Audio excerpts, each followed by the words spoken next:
Hey guys, I'm Quick Maths Tips and I'm going to go through some exam questions. Now, the exam questions I'm going to go through today are going to be in the higher paper and the foundation paper. So they'll be at the end of the foundation paper and at the start of the higher paper. Okay? I'm going to do non-calculator and calculator questions. Alright, let's get started. So this question says there are only blue cubes, red cubes, and yellow cubes in a box. The table shows the probability of taking at random a blue cube. The number of red cubes is the same as the number of yellow cubes. So, in terms of algebra, the number of this, x, is going to be the same number of this, which is also going to be x. Now, probability always adds together to give you a total of 1. So, the probability of blue, red, and yellow is going to give you 1. Those are the only three colors in the box. Now, to work out the probability of red and yellow, I'm going to do 1 subtract what we already have, which is blue, 0.2. So 1 subtract 0.2 is going to leave me with 0.8. So the probability of red or yellow is going to be 0.8. Now, the probability of red is the same as the probability of yellow. So all I need to do is half this. 0.8 divided by 2 is going to give me 0.4. So now the probability of getting a red is 0.4 and the probability of getting a yellow is 0.4. So the first thing I know is that probabilities add up to give you 1. So blue, red, yellow in this question adds to give you 1. We already know blue is 0.2, so subtract it from the total and you're left with red and yellow, which is 0.8. Now they are both the same, so we're going to half it to work out the individual probabilities and it's going to be 0.4. Part B of this question, it says there are 12 blue cubes in the box. Work out the total number of cubes. Now, the probability of blue is 0.2. 0.2 can be written as 20%. So that means that 20% of the cubes are equal to 12. There are 12 blue cubes. The question wants the total number. In terms of percentages, total is out of 100%. So we're figuring out how do I get from 20% to 100%. To get from 20 to 100, we multiply by 5. If we're going to multiply this side of the equation by 5, we are going to multiply this side of the equation by 5 as well. So 12 multiplied by 5 is going to give you a total of 60. This is non-calculator, so if you didn't know how to do that in your head, you can just go on the side and do 12 times 5, which is 60. So the total number of cubes in the box is 60. Okay? Okay, next question. 360 pounds is shared between A, B, C, and D. The ratio of A to B is 2 to 7. C and D get 1.5 times the amount A gets. So we're now going to need a ratio of A, B, C, and D. We already know that A to B is 2 to 7. And C and D get 1.5 times the amount A gets. A gets 2 parts. So I'm going to do 2 multiplied by 1.5, which is 3. C and D get the same. They both get 1.5 times the amount A gets. So they both get 3 parts. Work out the amount of money B gets. Now, we already know that they share a total of 360 pounds. So all of these parts added together, all of their money is 360 pounds. So you're going to do 2, add 7, add 3, add 3, break it down. That's 9, add 6, which is 15. So there is a total of 15 parts. To work out how much money per part, we know it's a total of 360. So we're going to do 360 divided by 15. This is a calculator question. You can plug that into your calculator and you are going to get 24 pounds. So each part, one part is 24 pounds. Now, we need to work out how much money B gets. So you're doing B multiplied by 24.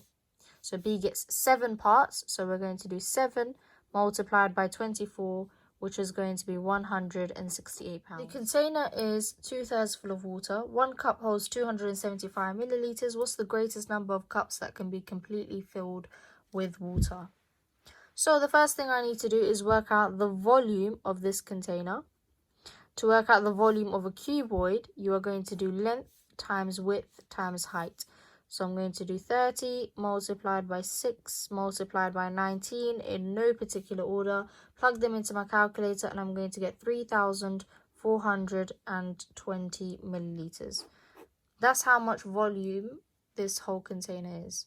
Now, the container is only 2/3 full of water, so the whole volume does not equate to the amount of water in this container because it's only 2/3 full. So we're going to work out 2/3 of the total volume.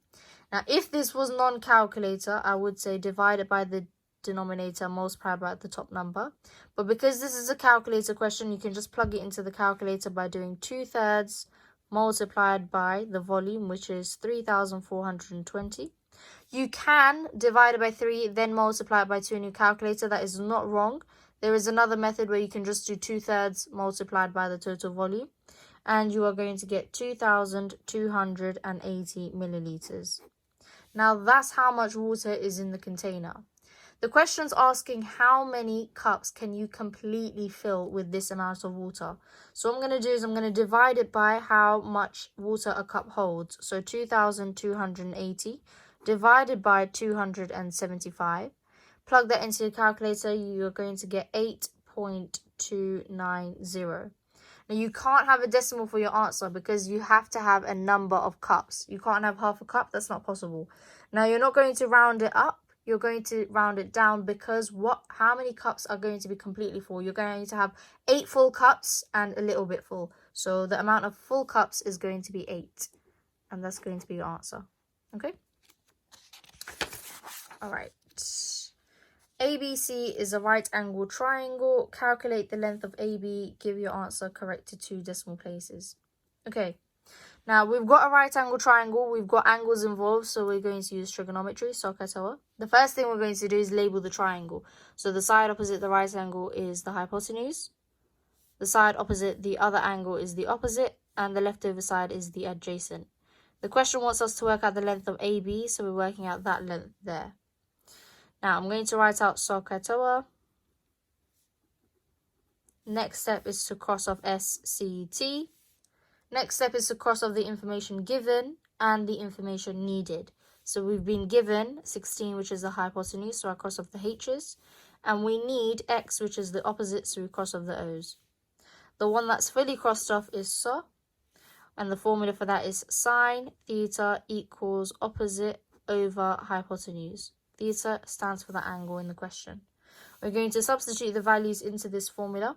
So sine, the angle is 38, is equal to opposite, which is x, over the hypotenuse, which is 16. Now I need to make x the subject in order to work it out. It's being divided by 16, so I'm going to multiply by 16 on both sides. So x is equal to sine 38 multiplied by 16. And you plug this into your calculator. To 2 decimal places, you are going to get x is equal to 9.85. And that's going to be your answer. Okay? Because it's right angle triangle and there were angles involved, we are going to use trigonometry. Okay, let's move on. Jeremy has to cover 3 tanks completely with paint. Each tank is in the shape of a cylinder with a top and a bottom. The tank has a diameter of 1.6 and a height of 1.8. So straight away, I know the diameter in the question they gave me is 1.6. The diameter is the full length and the radius is half of the diameter. So the radius is 0.8. So I've got my length there. Jeremy has 7 tins of paint. Each tin covers 5 meters squared. Has he got enough paint to completely cover 3 tanks? You must show how you get your answer. So we're talking about paint covering the tank. So we're talking about surface area. If you're talking about some paint covering the area of this whole tank, you're talking about the surface area of the tank. Now, for surface area, you've got 2 circles. So imagine you're painting this shape right now, or this solid. You're painting the top, you're painting the bottom, and you're painting the curved bit around. So to work out the surface area, let's write down the formula. You've got 2 circles, so you've got 2 multiplied by pi multiplied by radius squared. That is the formula for 2 circles. 1 circle is pi r squared. The formula for 2 areas of 2 circles is 2 pi r squared. Now the curved surface area. To get the curved surface area, you need to do the circumference multiplied by the height. Now, if you had a plan of this shape, a plan means a flat net, it would look like this. So it would be a rectangular shape. So this curved bit would be a rectangular shape. Now this length would be the circumference, and this would be the height. So the circumference you could say is pi d, or you could say 2 pi r, because 2 radiuses are the diameter. We're going to say pi multiplied by the diameter to get the circumference, and then multiplied by the height. Now this is the formula to work out the surface area of one cylinder, just one cylinder. Okay, so what I'm going to do is I'm going to substitute the values into the question. We've got our radius, which is 0.8. We've got our diameter, which is 1.6, and we've got our height, which is 1.8. You're going to substitute these into the formula. So you've got 2 multiplied by pi multiplied by your radius, which is 0.8 squared. Close your bracket because that's for the 2 circles. And then you're going to add it to pi multiplied by your diameter, which is 1.6, multiplied by your height, which is 1.8. You're going to plug this into your calculator, and you're going to get 13.069 meters squared. And that is the surface area for one tank. Okay. Now in the question, it says he has to cover 3 tanks completely with paint. So now in order to work out the surface area for 3 tanks, we're just going to multiply this by 3. So 13.069 multiplied by 3 equals to 39.2 meters squared. Now that is the total surface area for 3 tanks, and that's how much paint he needs to cover them all completely. He has got 7 tins of paint. Each tin of paint covers 5 meters squared. So we're going to work out the total amount of paint he has by doing 7 multiplied by 5, which gives you 35 meters squared. The question is asking, has he got enough paint to completely cover all 3 tanks? He needs 39.2 meters and he only has 35 meters squared, so he doesn't have enough. So you have to say no, or you have to say he does not have enough paint. So no, as he needs 39.2 meters squared and only has 35 meters squared. Okay, and that's it. That's your final answer. Okay, let's move on. Okay, Sean has drawn a time series graph to show the numbers in thousands of visitors to a fun park. Write down 2 things that are wrong or that could be misleading with this graph. Okay. The first thing is that this graph is not a quadratic graph and they've drawn curves. So from each point, they've curved it and they should be joined together with straight lines. So your graph should have looked something like this. Okay, so this should have joined it with a ruler, straight lines. It's not quadratic, it's not cubic, this should not be curved lines at all. Okay, so lines should be straight, not curved.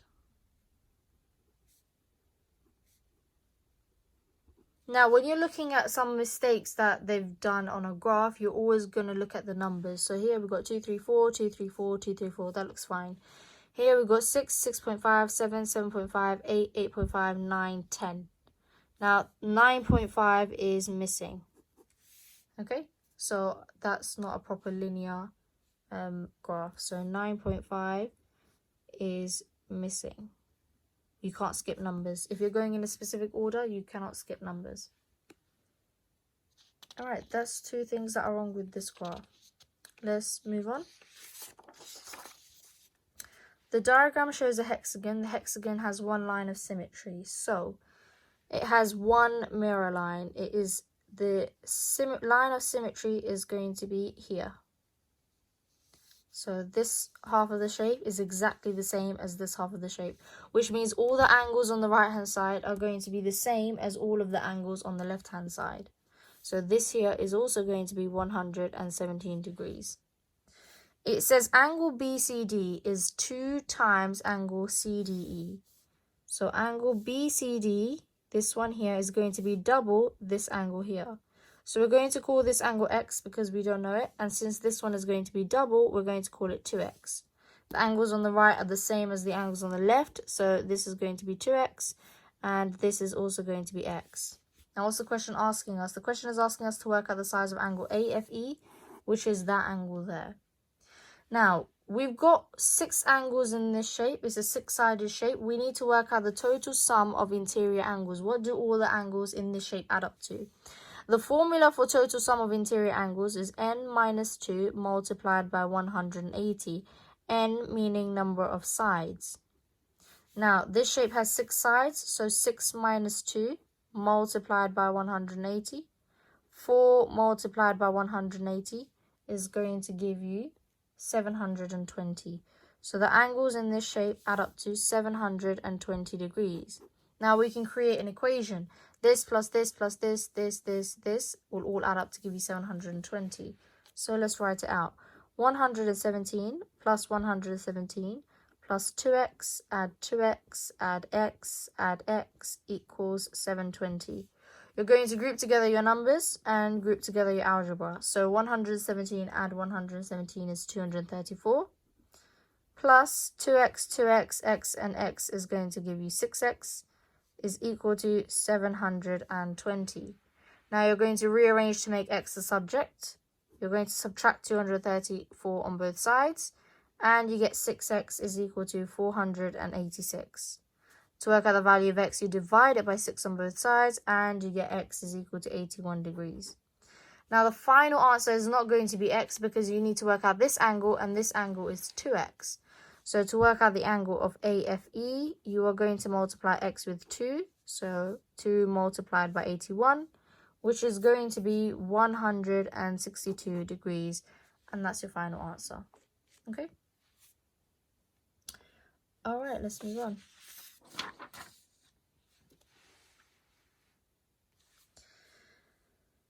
Complete the Venn diagram to represent this information. Okay, so you've been given all the whole set of values. 1, 2, 3, 4, 5, 6, 7, 8, 9. You've been given A, which is 1, 5, 6, 8, 9, and B, which is 2, 6, 9. The first thing you're going to fill out is the overlap between A and B. So the numbers that are matching between A and B, which I can see I've got 6 and I've got 9. So I'm going to cross off the 6 and the 9. The 6 and the 9. I've filled in 6 and 9. The next thing you're going to do is fill in the bubble for A and the Venn diagram for B. So in A, we've got 1, 5, and 8. In B, we are left with 2. Now we're going to cross those off from the universal set, so all of the values inside this big rectangle. So we've got 1, we've got 5, we've got 8, and we've also got 2. The numbers that we are left over, we have to put them outside A and B. So 3, 4, and 7.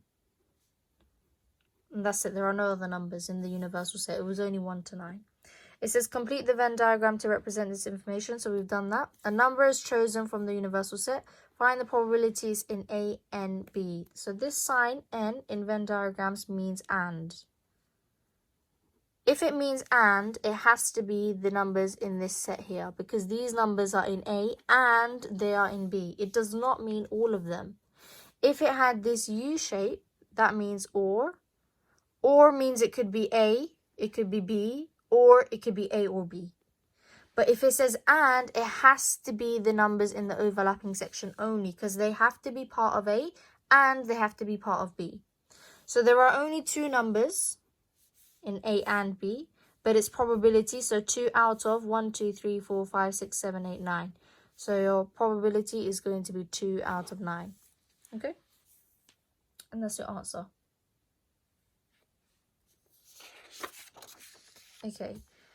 Katie invests 200,000 in a savings account for 4 years. The account pays compound interest at a rate of 1.5% per year. Annum means year.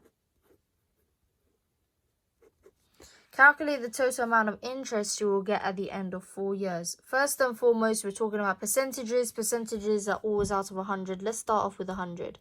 What does compound interest mean? It means you're earning money, you're increasing. And we are increasing by 1.5%. So we are going to add on 1.5%. We are left with 101.5%. We are going to convert this into a decimal. To get from a percentage to a decimal, we divide by 100. So 101.5% as a decimal is 1.015. Now this is the number we multiply by. We don't multiply by 0.015. We're not trying to work out 1.5%. We're trying to add on 1.5% onto our original amount. So in your calculator, 200,000 multiplied by 1.015. It was for 4 years, so we're going to do to the power 4 in your calculator, and you are going to get £212,272.71. Money is always to 2 decimal places. Now, the question said how much interest did she earn? So that's how much money she started off with. That's how much money she's left with. So how much money did she make in those 4 years? So we're going to do the total amount, subtract the original amount. So £212,272.71. Take away 200,000, and you are going to get 12,272 pound and 71 pence. So your answer is going to be 12,272 pound and 71 pence. That's how much interest she earned at the end of 4 years. Okay, let's move on. Here are 2 rectangles. QR is 10 centimeters. This is 10 centimeters. BC is equal to PQ. So this length here, PQ, is equal to this length here, BC. I'm going to label them both X because they are the same. This one is the same as that one.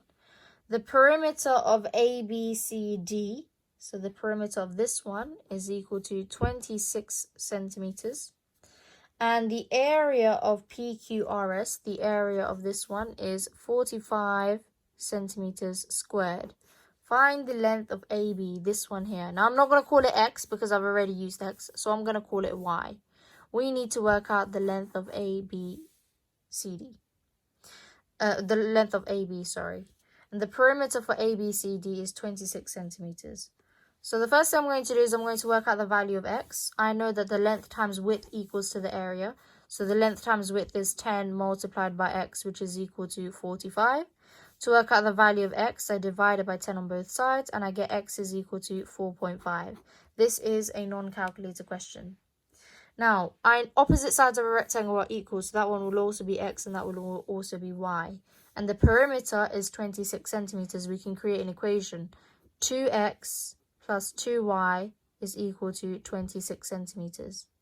Now we know that x is 4.5 because we worked it out from this rectangle. We are going to replace the x with 4.5. So 2 multiplied by 4.5 plus 2y is equal to 26. Non-calculator, so you can do 4.5 plus 4.5 on the side, and you are going to get 9. So 9 plus 2y is equal to 26. You're trying to make y the subject, so you subtract 9 on both sides, and you get 2y is equal to 17. To work out the value of 1y, you divide it by 2 on both sides of the equation, and you get y is equal to 8.5. On a non-calculator, I will go to the nearest even number, so 16 divided by 2 is 8, so 17 divided by 2 is going to be 8.5. And that's your length of A. That's the length of AB. 8.5 centimeters. Okay. All right. Let's move on. Okay, so this question says find the highest common factor between 72 and 90. So the first thing I'm going to do is I'm going to create a prime factor tree. So 72 divided by 2 is 36, 36 divided by 2 is 18, 18 divided by 2 is 9, 9 divided by 3 is 3. So 2 times 2 times 2 times 3 times 3. I'm going to do the same for 90. So 90 divided by 2 is 45, 45 divided by 3 is 15, 15 divided by 3 is 5. So 2 times 3 times 3 times 5. Now I'm going to create a Venn diagram. This is for 72 and this is for 90. The matching numbers are 2, 3, and another 3. Remaining for 72 is 2 and 2, and remaining for 90 is 5. The question said highest common factor. For highest common factor, you only multiply the overlapping numbers. If it's a lowest common multiple, LCM, you would multiply all of them. So highest common factor, just the middle. So 2 multiplied by 3 multiplied by 3. 2 times 3 is 6. 6 multiplied by 3 is 18. So the highest common factor for 72 and 90 is going to be 18. Okay. Last question. The diagram shows the plan. Front plan means what it looks like from the top. Front elevation and side elevation of a solid shape. Now, in the space below, draw a sketch. So make sure you're using a pencil for this. Give dimensions. So once you draw your sketch, it does not have to look 3D. You have to make sure it looks like a solid, but it does not have to look very artistic at all. Now, give dimensions of the solid on your sketch. So I can see from the top it's a circle. From the front, it's going to look like this. From the side, it's going to look like this. So if it's a solid, it's going to be a cylinder. Now, I'm going to draw my cylinder like that. That's it. You could have done something like this. Even if you did this, that would still be okay, as long as you're showing, or you've tried to show, that it's a 3D cylinder. Okay, now it says give dimensions. So for dimensions, you're going to say how high it is, how wide it is. You could say the diameter, or you could say the radius, and you need to say the height. So in terms of diameter and or radius, how do I work that out? It says that this is a centimeter grid. So each square is a centimeter. So that means the diameter is 4 centimeters. Or if I wanted to say radius, I could say 2. And I'm just going to do arrows, and I'm just going to say this is 4 centimeters. And from the front, it's 1, 2, 3, 4, 5. 5 centimeters high. And that's it. Those are my dimensions. Even if I did radius, I could say that's 2 centimeters. And then I would say the height, which is 5 centimeters. Okay, make sure you're using a pencil for the drawing though. Okay, and that's only out of 2 marks. Okay, thank you guys for watching. Please subscribe, like, and comment what other videos you'd like me to do, and I will try and make them as soon as possible. Thank you.